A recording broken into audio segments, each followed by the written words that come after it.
সুপ্রিয় শিক্ষার্থীরা, আশা করি ভালো আছেন। আজকে আমরা একাদশ ও দ্বাদশ শ্রেণীর অর্থনীতি প্রথম পত্র নিয়ে আলোচনা করব।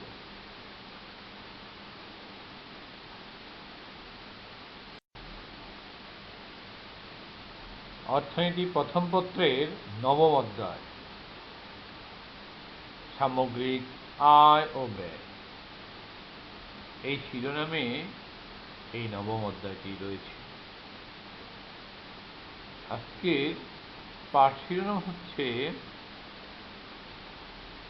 মোট জাতীয় আয় পরিমাপ পদ্ধতি বা সামগ্রিক আয় পরিমাপ পদ্ধতি।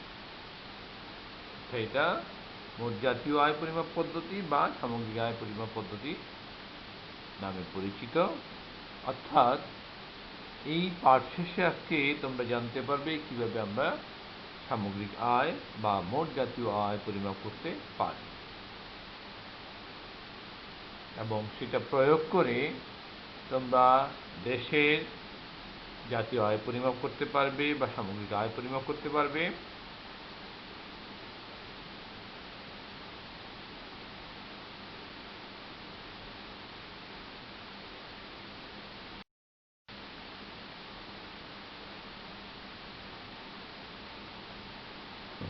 সামগ্রিক আয় পরিমাপ পদ্ধতি আজকে আলোচ্য বিষয়।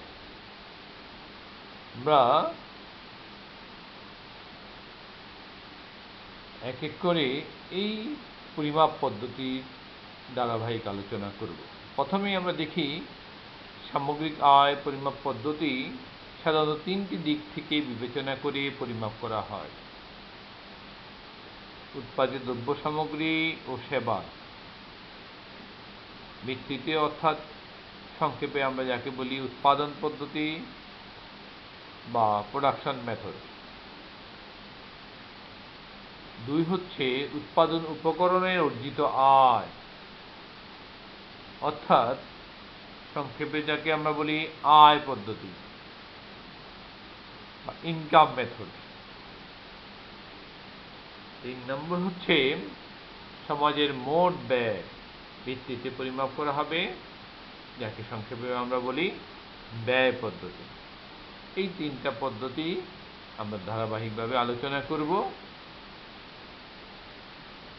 সবাই মনোযোগ সহকারে শুনবে এবং দেখবে, প্রয়োজনীয় জিনিস খাতায় তুলে নেবে, তাহলে তোমার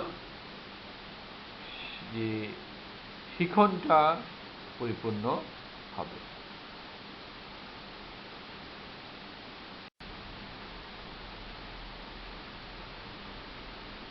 প্রথমেই আমরা দেখি উৎপাদন পদ্ধতি বা উৎপাদিত দ্রব্য সামগ্রী ও সেবা পদ্ধতি। এই উৎপাদন পদ্ধতি, যাকে আমরা বলছি প্রোডাকশন মেথড, এই পদ্ধতির প্রবক্তা হচ্ছেন অধ্যাপক মার্শাল।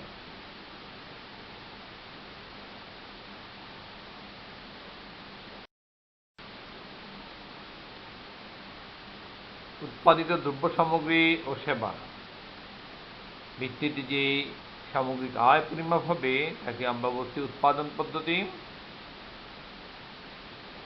উক্ত পদ্ধতি আমরা যখন হিসেব করব তখন একটা নির্দিষ্ট সময়ে, সাধারণত 1 বছরে, বিবেচ্য দেশের উৎপাদিত বস্তুগত ও অবস্তুগত দ্রব্য সামগ্রী ও সেবার বাজার মূল্য হিসেবে অন্তর্ভুক্ত হবে। এক্ষেত্রে প্রতিটি দ্রব্যের পরিমাণকে তার বাজার দাম দ্বারা, অর্থাৎ গড় দাম দ্বারা গুণ করে সমষ্টি নির্ণয় করে আমরা এই সামগ্রিক আয় নির্ণয় করতে পারব উৎপাদন পদ্ধতি। এবার আমরা সূত্রটা দেখি। মোট জাতীয় আয় বা সামগ্রিক আয় ইকুয়াল টু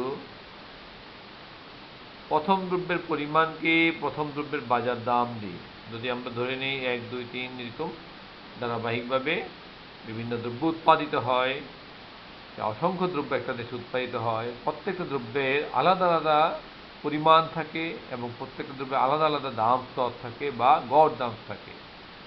তা দিয়ে গুণ করে প্রত্যেকটা দ্রব্যের আলাদা আলাদা পরিমাণকে তার দাম স্তর দিয়ে বা গড় দাম দিয়ে গুণ করে উক্ত পণ্যের বাজার মূল্য পাব। আর এই প্রত্যেকটি দ্রব্যের বাজার মূল্যের যোগফল বা সমষ্টি হচ্ছে উৎপাদন পদ্ধতিতে জাতীয় আয় বা সামগ্রিক আয়।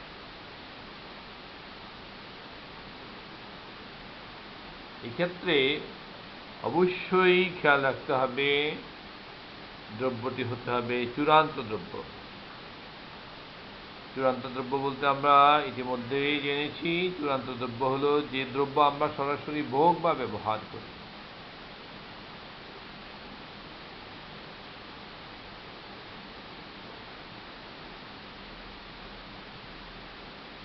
তাহলে এই চূড়ান্ত দ্রব্য জানার আগে আমাদের প্রয়োজন যে আর কি কি ধরনের দ্রব্য উৎপাদিত হয়, কেন এটাকে চূড়ান্ত দ্রব্য বলা হলো। অর্থাৎ একটা দেশে প্রধানত 3 ধরনের দ্রব্য উৎপাদিত হয়: প্রাথমিক, মাধ্যমিক এবং চূড়ান্ত। প্রাথমিক দ্রব্য বলতে যেটা সরাসরি কৃষি উপকরণ থেকে উৎপাদন থেকে আসছে, অর্থাৎ তুলা। তুলা থেকে তৈরি হচ্ছে সুতা, সুতা থেকে তৈরি হচ্ছে কাপড়, আর কাপড় থেকে তৈরি হচ্ছে শার্ট। এখন আমরা দেখব যে এই তুলাকে যেহেতু প্রাথমিক দ্রব্য বলা হচ্ছে, তাহলে সুতা এবং কাপড়কে বলা হবে মাধ্যমিক দ্রব্য, আর শার্ট হচ্ছে চূড়ান্ত দ্রব্য। প্রাথমিক দ্রব্য ধরে নিলাম যে কোনো একটা দেশে 50 কোটি টাকার তুলা উৎপাদিত হয়েছে। এই 50 কোটি টাকার তুলা দিয়ে সুতা উৎপাদন হয়েছে 150 কোটি টাকা। আবার এই সবগুলো সুতা দিয়ে, অর্থাৎ 150 কোটি টাকার 150 কোটি টাকার সুতা দিয়ে কাপড় তৈরি হয়েছে 300 কোটি টাকার। তাহলে দেখা যাচ্ছে যে তুলার মূল্য সুতার মূল্যের মধ্যে অন্তর্নিহিত আছে, আবার সুতার মূল্য কাপড়ের মূল্যের মধ্যে অন্তর্নিহিত আছে। আবার এই কাপড় দিয়ে, সম্পূর্ণ কাপড় দিয়ে যদি আমরা শার্ট তৈরি করি, তাহলে শার্টের মূল্য যদি 500 কোটি টাকা হয়, তাহলে আমরা শুধু শার্টের মূল্য অন্তর্ভুক্ত করলেই আমরা জাতীয় আয় হিসাব করতে পারবো। কেননা যদি আমরা 3টাকেই অন্তর্ভুক্ত করি, সেক্ষেত্রে তুলা, সুতা, কাপড় 50 কোটি টাকা, 150 কোটি টাকা এবং 200 কোটি টাকা, শার্টের মূল্য 500 কোটি টাকা, এই সব মিলিয়ে 1000 কোটি টাকা মূল্য প্রদর্শন করবে, যা জাতীয় আয় পরিমাপের ক্ষেত্রে ডাবল দেখা যাবে। এই জন্য অর্থনীতির ভাষায় এটাকে বলা হবে ডাবল কাউন্টিং প্রবলেম, অর্থাৎ দ্বৈত গণনার সমস্যা, দুইবার গণনা হচ্ছে। এই জন্য আমরা শুধুমাত্র জাতীয় আয় পরিমাপের ক্ষেত্রে উৎপাদন পদ্ধতিতে চূড়ান্ত দ্রব্যের উৎপাদন মূল্যই হিসাব করব। এবার আমরা এই উৎপাদন পদ্ধতি বা প্রোডাকশন মেথডকে আমরা সমীকরণ আকারে উপস্থাপন করে দেখি। তোমরা মনোযোগ সহকারে দেখো। এক্ষেত্রে একটা দেশে যদি বিভিন্ন দ্রব্য, ধরে নিলাম X1, X2, X3 অর্থাৎ Xn সংখ্যক দ্রব্য উৎপাদিত হয় বা সেবা উৎপাদিত হয়, আর প্রতিটি দ্রব্যের যেহেতু আমরা আগেই বলেছি আলাদা আলাদা দাম স্তর থাকে, সেক্ষেত্রে P1, P2, P3 অর্থাৎ X1 দ্রব্যের দাম হচ্ছে P1, X2 দ্রব্যের দাম হচ্ছে P2, X3 দ্রব্যের দাম হলো P3, এবং Xn দ্রব্যের দাম হলো Pn। অর্থাৎ বাজার দাম বা গড় দাম যদি হয়, সেক্ষেত্রে আমরা NI বা NI মানে হচ্ছে ন্যাশনাল ইনকাম, সেটা গ্রস ন্যাশনাল ইনকাম, অথবা AI সামগ্রিক আয়, এগ্রিগেট ইনকাম নির্ণয়ের ক্ষেত্রে প্রতিটি পণ্যকে তার আলাদা আলাদা দাম স্তর দিয়ে গুণ করে গুণফলের যোগফল নির্ণয় করে আমরা এই জাতীয় আয় বা সামগ্রিক আয় নির্ণয় করতে পারি। অর্থাৎ X1 দ্রব্যকে তার বাজার দাম P1 দিয়ে গুণ করে, আবার X2 দ্রব্যকে তার বাজার দাম P2 দিয়ে গুণ করে, X3 দ্রব্যকে তার বাজার দাম P3 দিয়ে গুণ করে, এভাবে Xn দ্রব্যকে তার বাজার দাম PN দিয়ে গুণ করে যোগফল নির্ণয় করে আমরা সামগ্রিক আয় নির্ণয় করতে পারি বা জাতীয় আয় নির্ণয় করতে পারি। এক্ষেত্রে সতর্কতা অবলম্বন করতে হবে, অর্থাৎ সাবধানতা অবলম্বন করতে হবে। অবশ্যই চূড়ান্ত দ্রব্য ও সেবা এই ক্ষেত্রে বিবেচ্য হবে। সেক্ষেত্রে একটা দেশে প্রাথমিক, মাধ্যমিক ও চূড়ান্ত এই 3 ধরনের দ্রব্য উৎপাদিত হয়। এই পদ্ধতির ক্ষেত্রে আমরা শুধুমাত্র চূড়ান্ত দ্রব্যের মূল্য অন্তর্ভুক্ত করব বা ধরব। সেখানে প্রাথমিক ও মাধ্যমিক দ্রব্যের মূল্য আমরা অন্তর্ভুক্ত করব না বা হিসাবে ধরা হবে না।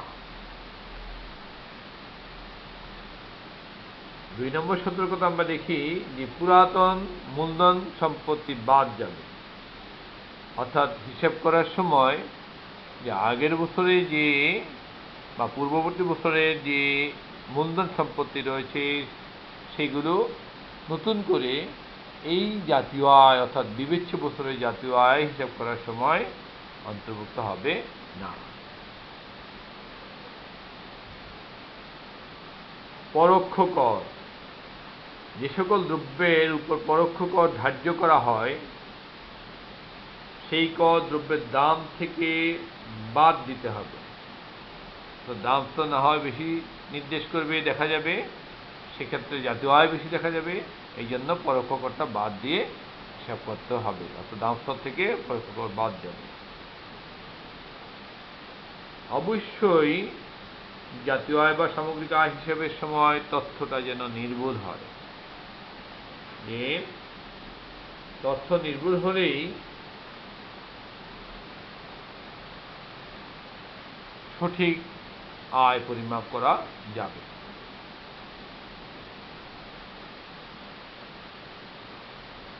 আর পঞ্চমত এই সাবধানতা আমাদের অবলম্বন করতে হবে, অর্থাৎ বিদেশ থেকে অর্জিত আয়, যাকে আমরা রপ্তানি আয় বলি, সেটা এখানে যোগ হবে। আর আমদানি বাবদ যে ব্যয় সেটা এখান থেকে বিয়োগ হবে। অর্থাৎ প্রাপ্যটা হবে যোগ, রপ্তানি বাবদ আয় মানে প্রাপ্তি, সেটা যোগ হবে। আর আমদানি বাবদ ব্যয় অর্থাৎ দেনা সেটা বিয়োগ হবে। এইভাবে আমরা এই উৎপাদন পদ্ধতি পরিমাপ করতে পারি। এবার আমরা এই পদ্ধতিটা একটা তালিকা আকারে উপস্থাপন করে আমরা তোমাদের প্রদর্শন করলাম। সেখানে আমি ধরে নিলাম যে একটা দ্রব্য, চূড়ান্ত দ্রব্য খাদ্য হিসাবে পাউরুটি একটা দ্রব্যকে ধরে নিলাম। সেটা ধরে নেওয়া যাক ওই দেশে বা যেই দেশের কথা আমরা বিবেচনা করছি সেখানে একটা অর্থ বছরে 1000 একক পাউরুটি উৎপাদন হয়েছে। প্রতিটি পাউরুটির মূল্য যদি 80 টাকা হয়, সেই বাবদ আমার আয় হবে 80 × 1000 সমান 80,000 টাকা। 60 উৎপাদন যদি হয় 500 একক অর্থাৎ 500 পিস, প্রতিটির মূল্য যদি 800 টাকা করে হয় তাহলে 40 লক্ষ টাকা। আবার তেলের দাম উৎপাদন হয়েছে, ধরে নিলাম যে 100 একক, প্রতিটি তেলের দামের মূল্য হচ্ছে 2000 টাকা করে হলে 2 লক্ষ টাকা এই বাবদ আয় হবে। 3000 একক যদি পেন্সিল উৎপাদন হয়, প্রতিটি পেন্সিলের মূল্য যদি 10 টাকা করে হয় তাহলে এই পেন্সিল বাবদ আয় হবে 30,000 টাকা। এবং ওই অর্থ বছরে যদি ওই দেশে 200টি গাড়ি বা 200 একক গাড়ি উৎপাদন হয়, প্রতিটি গাড়ির মূল্য যদি 30 লক্ষ টাকা করে হয়, সেই ক্ষেত্রে 60 কোটি টাকা এই বাবদ আয় হবে। এখন যে প্রাপ্ত আয় অর্থাৎ প্রতিটি দ্রব্যের যে আর্থিক মূল্য পাওয়া গেল সেগুলোর যোগ করলে আমরা 60,43,10,000 টাকা পেলাম। এই 60,43,10,000 টাকাই হচ্ছে উক্ত সময়ে বিবেচ্য দেশের মোট জাতীয় উৎপাদন। অর্থাৎ পরিমাণকে বাজার দাম দিয়ে গুণ করে গুণফলের যোগফল বের করলেই আমরা মোট জাতীয় উৎপাদন পদ্ধতিতে জাতীয় পরিমাপ করতে পারব।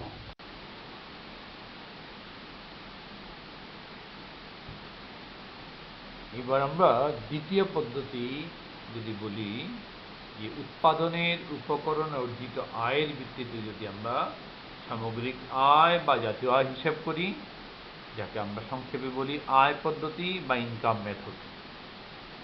এই পদ্ধতির প্রচলন করেন অধ্যাপক পেগু।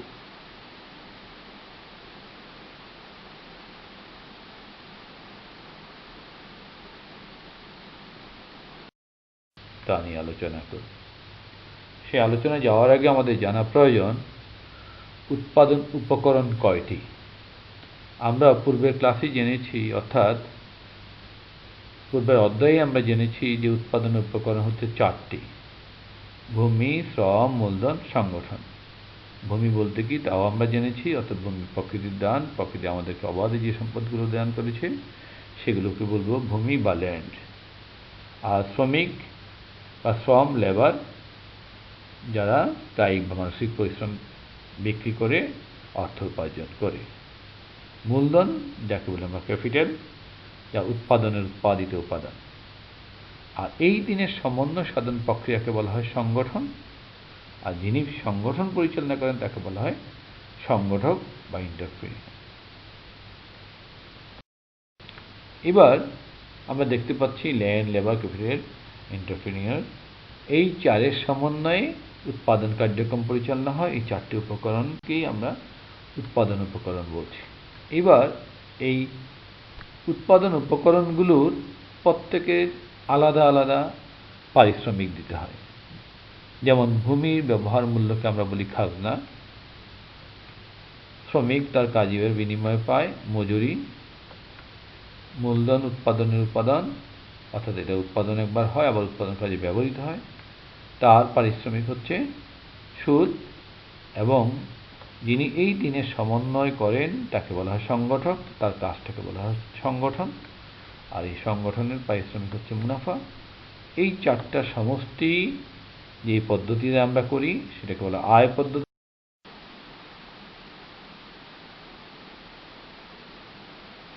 উৎপাদন উপকরণগুলোর যে অর্জিত আয়, আমরা এবার এটাকে তালিকা আকারে দেখি। যেমন প্রথমে যদি বলি ভূমি উৎপাদন উপকরণ, তার পারিশ্রমিক বা আয়কে বলা হয় খাজনা। শ্রম, অর্থাৎ শ্রমিক তার কাজের বিনিময়ে বা পারিশ্রমিক পায় বা তার আয় হচ্ছে মজুরি। মূলধন উৎপাদন কাজে যখন নিয়োগ করা হয় তাকে পারিশ্রমিক প্রদান করা হয়, অর্থাৎ তার আয় হচ্ছে সুদ। ঠিক ভূমি, শ্রম, মূলধন এই তিনের সমন্বয় সাধন প্রক্রিয়ার নাম হচ্ছে সংগঠন। আর এই সংগঠন যেই পারিশ্রমিক পায় তাকে বলা হয় মুনাফা। আর এই চারের সমন্বয়ে, অর্থাৎ খাজনা, মজুরি, সুদ, মুনাফা, এই চারের সমষ্টি ভিত্তিতে আমরা যখন সামগ্রিক আয় বা জাতীয় হিসাব করব তখন তাকে আমরা বলি উপকরণের অর্জিত আয়ের ভিত্তিতে সামগ্রিক আয় বা জাতীয় আয়।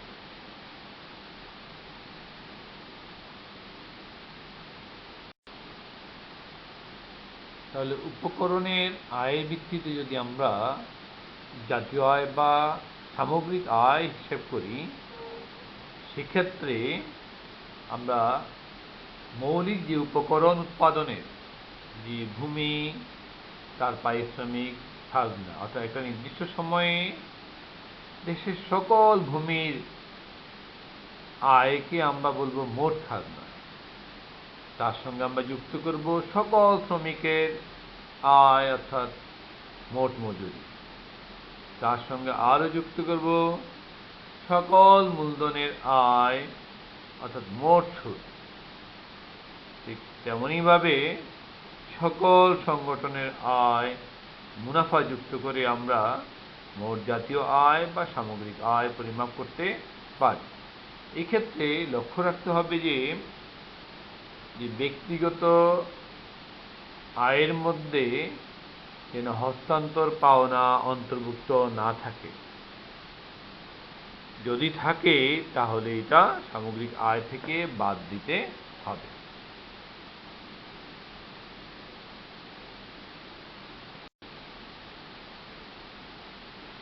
এই আয় পদ্ধতিকে অর্থাৎ ইনকাম মেথডকে আমরা এবার সমীকরণ আকারে উপস্থাপন করব।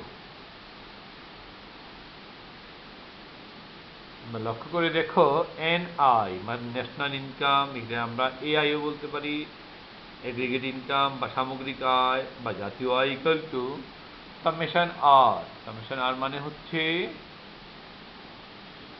মোট খাজনা, আর মানে রেন্ট, খাজনা। সামেশন ডাব্লিউ অর্থাৎ মোট মজুরি, ডাব্লিউ মানে ওয়েজ, মজুরি। সামেশন আই মোট সুদ, সামেশন পাই মোট মুনাফা। আর এর থেকে আমরা বলছি যে হস্তান্তর পাওনা বাদ যাবে, সামেশন টিপি অর্থাৎ ট্রান্সফার পেমেন্ট। আমরা ইতিমধ্যে বলেছি এনআই মানে সামগ্রিক আয় বা জাতীয় আয়, সামেশন আর মোট খাজনা, সামেশন ডাব্লিউ মোট মজুরি, সামেশন আই মোট সুদ, সামেশন পাই মোট মুনাফা এবং সামেশন টিপি অর্থাৎ ট্রান্সফার পেমেন্ট, হস্তান্তর পাওনা। এই সমীকরণ ভিত্তিতে আমরা আয় পদ্ধতিতে যে সামগ্রিক আয় বা জাতীয় আয় নির্ণয় করতে পারি। অধ্যাপক হিগ এর মতে সামগ্রিক আয় পরিমাপের অন্যান্য পদ্ধতির মধ্যে এই পদ্ধতি সর্বোৎকৃষ্ট। যুক্তরাজ্য সহ পৃথিবীর কয়েকটি ধনী দেশে সামগ্রিক আয় পরিমাপে এই পদ্ধতির প্রচলন রয়েছে।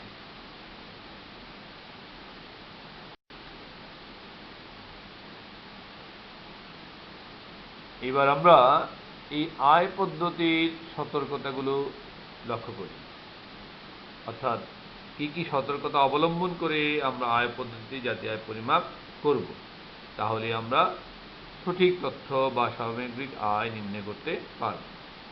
হস্তান্তর পাওনা বাদ দিতে হবে, অর্থাৎ হস্তান্তর পাওনা সামগ্রিক আয়ের হিসাব হতে বাদ দিতে হবে। যেমন বার্ধক্য ভাতা, বিধবা ভাতা, বেকার ভাতা, অবসর ভাতা, ত্রাণ সাহায্য, ভিক্ষুকের আয় ইত্যাদি সামগ্রিক আয় বহির্ভূত। 2. অনুৎপাদনশীল ঋণের সুদ, অর্থাৎ যেই ঋণগুলো সরাসরি উৎপাদন কাজে ব্যবহৃত হয় না, যেমন যুদ্ধ ঋণ, অর্থাৎ যুদ্ধের ব্যয় পরিচালনা, যুদ্ধের ব্যয় বহনের জন্য যে ঋণ আমরা করি বা করে থাকে কোনো একটা দেশ, তার জন্য যে সুদ, সেটা এখানে অন্তর্ভুক্ত হবে না। অবন্টিত মুনাফা অন্তর্ভুক্ত হবে, অর্থাৎ কোনো ব্যবসা প্রতিষ্ঠান বা শিল্প ইন্ডাস্ট্রির যে অর্জিত আয়, তারা পুরাপুরি বন্টিত হয় না মুনাফাটা, মালিকদের মধ্যে কিছু অংশ তারা উৎপাদন কার্য বা তার প্রতিষ্ঠান সম্প্রসারণের জন্য রেখে দেয়। এটাকে বলা হয় অবন্টিত মুনাফা। মুনাফার একটা অংশ তারা রেখে দেয়। যেহেতু এটা উক্ত বছরের আয়ের অংশ, তাই এটা অবশ্যই সামগ্রিক আয় হিসাবের সময় বা জাতীয় হিসাবের সময় অন্তর্ভুক্ত হবে। আন্তর্জাতিক বাণিজ্যে নিট পাওনা যোগ, অর্থাৎ রপ্তানি বাবদ যে আয় এবং আমদানি বাবদ যে ব্যয়, এই নিট পাওনা অর্থাৎ আয় ব্যয়ের পার্থক্য যদি পজিটিভ হয়, অর্থাৎ আমি যদি পাওনা হই তাহলে এটা যোগ হবে, আর যদি আমদানি রপ্তানি বিয়োগফল যদি নেগেটিভ হয়, আমি দেনাদার হই, সেটা তাহলে এখান থেকে বাদ যাবে। তাহলেই সামগ্রিক আয় হিসাব করা সহজতর হবে বা সঠিক তথ্য পাওয়া যাবে জাতীয় আয়ের বা সামগ্রিক আয়ের। বিশেষ সেবা যার আর্থিক মূল্যায়ন নির্ণয় করা যায় না, তা এই সামগ্রিক আয়ে ধরা হয় না। অর্থাৎ মাতৃসেবা, মায়ের সেবার কোনো মূল্য নেই, অমূল্য জিনিস, যা হিসাব করা হয় না, স্ত্রী গৃহস্থলী কাজ যার মূল্য নেই। মূল্য নেই মানে হচ্ছে যাকে আমরা পারিশ্রমিক দেই না, কিন্তু কাজের বুয়া রাখলে তার পারিশ্রমিক দিতে হয়, অর্থাৎ সেই প্রাপ্তি পায়, তারটা আয়। কিন্তু এই যে মা অথবা স্ত্রী গৃহস্থলী কাজে যে আমাদেরকে সেবা দেয় বা কাজ সম্পাদন করে, তাদের সেটা আর্থিক মূল্য নির্ণয় করা হয় না বা ধরা হয় না, তাই এটা সামগ্রিক আয়ে অন্তর্ভুক্ত হয় না।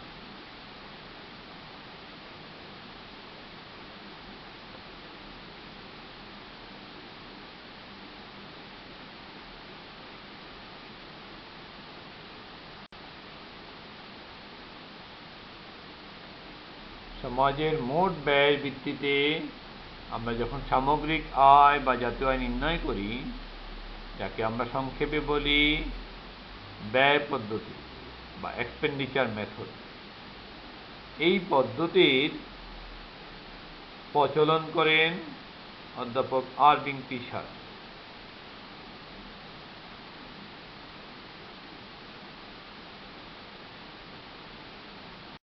এটাকে বলবো আমরা ব্যয় পদ্ধতি।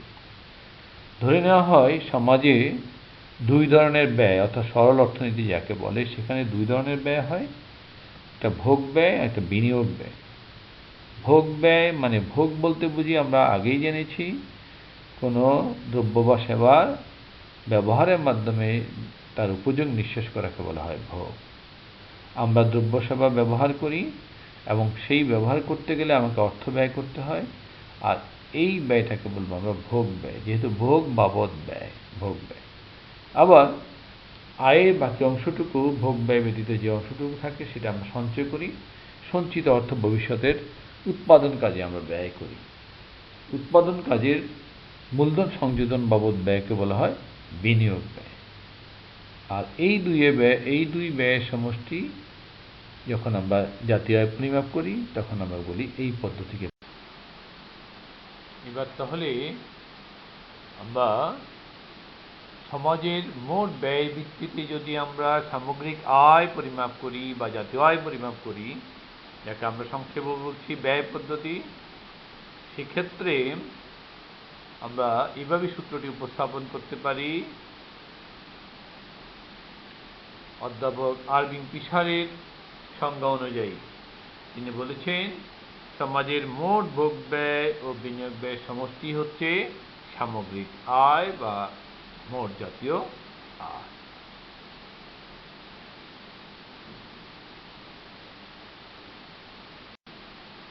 সমাজের মোট ব্যয়ের ভিত্তিতে আমরা বলছি যখন সামগ্রিক আয় নির্ণয় করি তাকে বলছি ব্যয় পদ্ধতি। এই ব্যয় পদ্ধতিটি আমরা যদি সমীকরণ আকারে উপস্থাপন করি, সেক্ষেত্রে লক্ষ্য করে দেখো যে শুধুমাত্র দুইটি খাত বিশিষ্ট অর্থনীতির ক্ষেত্রে, অর্থাৎ সরল অর্থনীতির ক্ষেত্রে ভোগ ব্যয় ও বিনিয়োগ ব্যয়ের সমষ্টি, অর্থাৎ y = c + i। এখানে y মানে হচ্ছে ন্যাশনাল ইনকাম, c মানে হচ্ছে এক্সপেন্ডিচার অফ কনজাম্পশন, আর ইনভেস্টমেন্ট, এই দুইয়ের সমষ্টি। আর তিন খাত বিশিষ্ট অর্থনীতির ক্ষেত্রে c + i + g, অর্থাৎ এখানে সরকারি ব্যয় অর্থাৎ গভর্নমেন্ট এক্সপেন্ডিচারটা যোগ হবে। ঠিক চার খাত বিশিষ্ট অর্থনীতির ক্ষেত্রে, অর্থাৎ মুক্ত বাজার অর্থনীতির ক্ষেত্রে বা মুক্ত অর্থনীতির ক্ষেত্রে আমদানি রপ্তানি সংযুক্ত হবে। সেক্ষেত্রে c + i + g, অর্থাৎ ন্যাশনাল ইনকাম বা সামগ্রিক আয় বা y = c + i + g + x - 1, x মানে এক্সপোর্ট, m মানে ইম্পোর্ট। এখানে c হলো ভোগ ব্যয়, i হচ্ছে বিনিয়োগ ব্যয়, g সরকারি ব্যয়, x হচ্ছে রপ্তানির পরিমাণ বা রপ্তানি বাবদ আয়, m হচ্ছে আমদানির পরিমাণ বা আমদানি বাবদ ব্যয়। এই যোগফল মাধ্যমে, অর্থাৎ চার খাত বিশিষ্ট, তিন খাত এবং দুই খাত বিশিষ্ট অর্থনীতির ক্ষেত্রে আমরা এই সূত্রগুলো প্রয়োগ করে ব্যয় পদ্ধতিতে সামগ্রিক আয় পরিমাপ করতে পারি।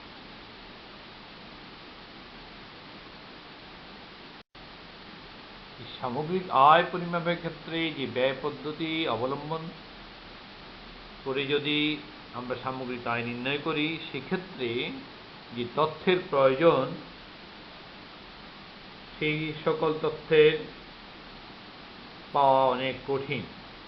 তাই এই পদ্ধতি বাস্তবে ব্যবহৃত হয় না বলা যায়।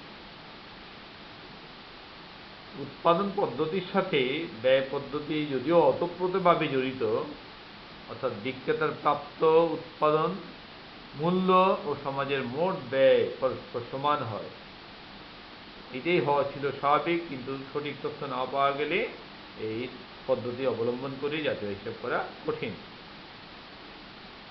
লক্ষণীয় যে যুক্তরাষ্ট্রে অর্থাৎ আমেরিকাতে উৎপাদন পদ্ধতির সাথে বা পাশাপাশি ব্যয় পদ্ধতি অনুসরণ করে তারা জাতীয় আয় বা সামগ্রিক আয় হিসাব করে। এবার আমরা এই পদ্ধতির কিছু সতর্কতা অবলম্বন করে হিসাব করতে হবে। এই সতর্কতাগুলো এক এক করে আমরা দেখি। অনুৎপাদনশীল সরকারি ঋণের সুদ, অর্থাৎ সরকার যদি অনুৎপাদনশীল খাতে ব্যয়ের জন্য ঋণ করে, এই সুদ এইখানে অন্তর্ভুক্ত হবে না। হস্তান্তর পাওনা বাবদ ব্যয় বা হস্তান্তর ব্যয়, অর্থাৎ আমরা ইতিমধ্যে জেনেছি যে দান, অনুদান, ভিক্ষা ইত্যাদি এই পদ্ধতি দিয়ে জাতীয় আয় হিসাবের সময় এখানে অন্তর্ভুক্ত হবে না। পরোক্ষ কর, অর্থাৎ মোট ব্যয় থেকে পরোক্ষ করের পরিমাণ বাদ দিতে হবে, তাহলেই সঠিকভাবে জাতীয় আয় পরিমাপ করা যাবে বা সামগ্রিক আয় পরিমাপ করা যাবে। আন্তর্জাতিক বাণিজ্যের নিট পাওনা যোগ হবে এবং নিট দেনা বিয়োগ হবে। ব্যয় পদ্ধতিতে সামগ্রিক আয় হিসাবের সময় নিট পাওনা মানে যদি আমার আমদানি ব্যয়ের তুলনায় রপ্তানি আয় বেশি হয় সেটা এখানে যোগ হবে, আর যদি নিট দেনা হয় অর্থাৎ আমদানি ব্যয় বেশি রপ্তানি আয় কম, তাহলে এখান থেকে এটা এই সামগ্রিক আয় নির্ণয়ের ক্ষেত্রে এটা বিয়োগ করতে হবে। অবচয় ব্যয় বাদ দিতে হবে, অর্থাৎ ব্যয় পদ্ধতি হিসাব করার সময় সব যোগ করলে হবে না, মূলধনের ক্ষয়ক্ষতিজনিত ব্যয় বা অবচয়জনিত ব্যয় এখান থেকে বাদ দিতে হবে, অর্থাৎ সামগ্রিক আয় পরিমাপের সময় বাদ দিতে হবে।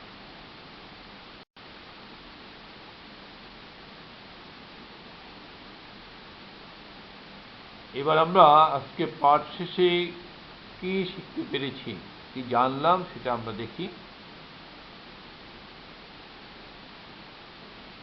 উৎপাদনের উপকরণ কয়টি? ইতিমধ্যে অবশ্যই তোমরা পারো যে উৎপাদন উপকরণ হচ্ছে 4টি। মোট জাতীয় উৎপাদনকে কয়টি দিক থেকে বিবেচনা করে পরিমাপ করা হয়?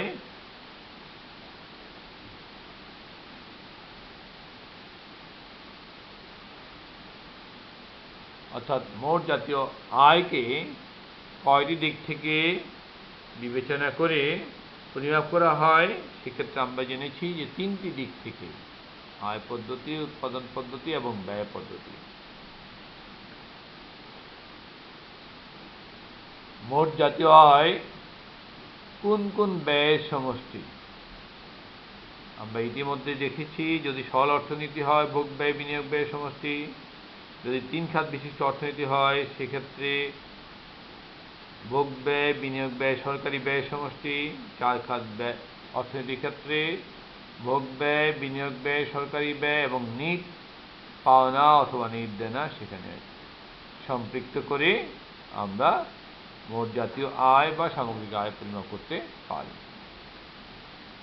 ভূমির আয়কে আমরা কি বলছি? ভূমির আয়কে বলি আমরা খাজনা। ব্যয় পদ্ধতির প্রথম প্রচলন করেন কে? ইতিমধ্যে তোমরা জেনেছ যে অধ্যাপক আরভিং ফিশার ব্যয় পদ্ধতির প্রচলন করেন।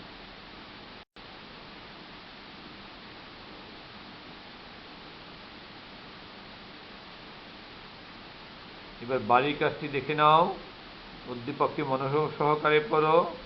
এই দেশের সকল শ্রমিকের পারিশ্রমিক হল 20,000 কোটি টাকা। ভূমির ব্যবহার বাবদ আয় 8,000 কোটি টাকা, মূলধন ব্যবহার বাবদ প্রাপ্তি 30,000 কোটি টাকা এবং উৎপাদনকারী ঝুঁকি গ্রহণের পারিতোষিক 60,000 কোটি টাকা।